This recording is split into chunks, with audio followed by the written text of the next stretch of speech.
Assalamualaikum warahmatullahi wabarakatuh. Perkenalkan, nama saya Laras Ajeng Pramesti dengan NIM 205231309 dari kelas PBS 2H. Saya akan bercerita sedikit tentang Perjanjian Giyanti.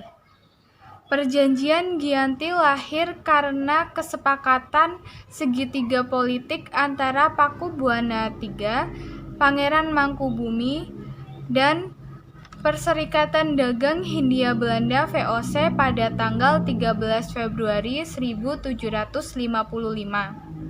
Nama Giyanti diambil dari nama lokasi penandatanganan perjanjian tersebut, yaitu Desa Janti. Dalam pelafalan Belanda tersebut dengan Giyanti.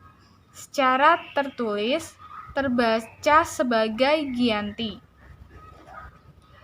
Tempat tersebut sekarang dikenal dengan Dukuh Kerten, Jatiharjo, Karanganyar, Jawa Tengah.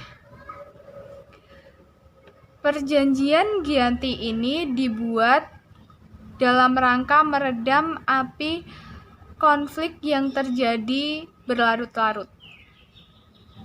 Setelah perpindahan Keraton Kartasura ke Surakarta, ternyata api konflik belum juga padam. Ketika itu Mangkubumi yang membantu Pakubuwana II untuk meredam api konflik mendapatkan hadiah berupa sebidang tanah dari Pakubuwana II. Namun luas tanah yang diberikan menimbulkan kecemburuan. Salah seorang pangeran mengeluhkan ketidakadilan tersebut kepada Gubernur Jenderal Baron van Imhoff. Sang Gubernur Jenderal di Batavia mengeluarkan keputusan yang membuat tanah tersebut tidak jadi dimiliki oleh Mangkubumi. Mangkubumi lalu meminta izin kepada kakak Pakubuwana II agar ia lebih baik dibuang saja kemanapun itu asal tidak kembali ke tanah Jawa. Akhirnya diberi uang saku sebesar 3.000 miliar untuk jatah makan anak buahnya. Malamnya Mangkubumi pergi. Setelah itu pecahlah Perang Mangkubumen. Perlawanan ini mendorong Gubernur VOC Jawa Utara, yaitu Nicholas Harting, mengambil sikap untuk menyelamatkan daerah operasionalnya. Secara tertutup, Harting melakukan perundingan dengan Pangeran Mangkubumi. Setelah berkali-kali melakukan perundingan, akhirnya Harting bersepakat dengan keinginan Pangeran Mangkubumi yang juga ingin menjadi penguasa di tanah Jawa. Pada 23 September 1754, nota kesepakatan antara VOC dengan Pangeran Mangkubumi terlaksana. Dan nota tersebut disampaikan ke Pakubuwana III, yaitu pengganti Pakubuwana II. Nota tersebut menyatakan bahwa Pangeran Mangkubumi mendapatkan wilayahnya. Pada 4 November 1754, Pakubuwana III menyatakan persetujuannya terhadap hasil perundingan antara Harting dengan Pangeran Mangkubumi. Kesepakatan tersebut mendorong sebuah perjanjian besar yang ditandatangani di Desa Janti, beberapa kilometer di sebelah timur Surakarta. Penandatanganan Perjanjian Giyanti ini menjadi pangkal dari terbelahnya tanah Jawa menjadi dua bagian atau lebih dikenal dengan sebutan Palihan Nagari. Hal ini menjadi awal mulanya naiknya tahta Mangkubumi di Yogyakarta sebagai Sri Sultan Hamengkubuwono I dengan gelar Senopati ing Ngaloga Sayyidin Panatagomo Khalifatullah sejak ditandatanganinya perjanjian tersebut pada tanggal 13 Februari 1755.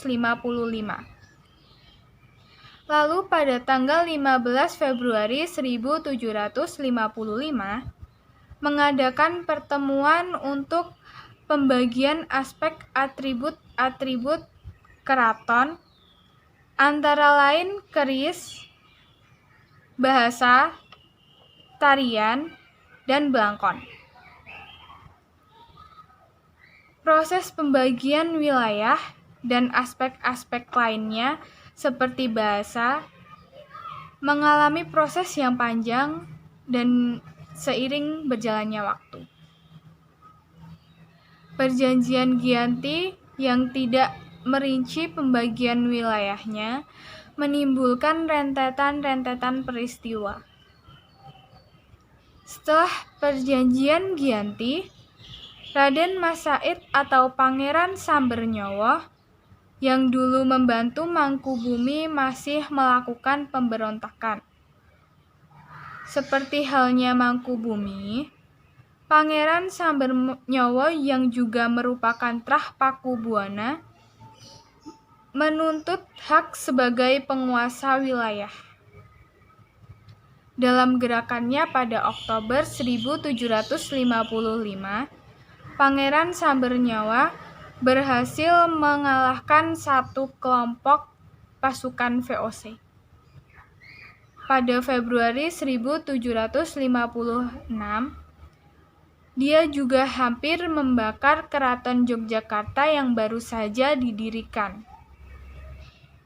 Setelah bertahun-tahun, VOC akhirnya menyudahi dengan penandatanganan Perjanjian Solo III pada tahun 1757. Perjanjian ini membuat tanah Jawa kembali terbelah. Pada perjanjian ini disepakati bahwa Pangeran Sambernyawa mendapatkan sebagian wilayah dari Kasunanan Surakarta dengan wilayah kekuasaan yang dikenal sebagai Kadipaten Mangkunegaran. Pangeran Sambernyawa pun berjatuh tahta dengan gelar Kanjeng Gusti Pangeran Adipati Arya Mangkunegara Lelonajaya Mosesa Senopati ing Aloga Satriya Raga Mataram ing Nagari Surakarta Adiningrat. Pada 1813, di masa Gubernur Jenderal Thomas Stamford Raffles dari Kerajaan Inggris, Kesultanan Yogyakarta juga terbelah dengan lahirnya Pakualaman.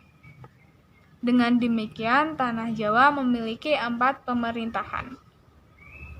Di masa Republik Indonesia, Kasunanan Surakarta dan Kadipaten Mangkunegaran menjadi situs cagar budaya. Sementara wilayah Yogyakarta yang di dalamnya terdapat Pakualaman menjadi Daerah Istimewa Yogyakarta. Sekian cerita saya tentang Perjanjian Giyanti. Apabila ada salah kata, saya mohon maaf. Wassalamualaikum warahmatullahi wabarakatuh. Terima kasih.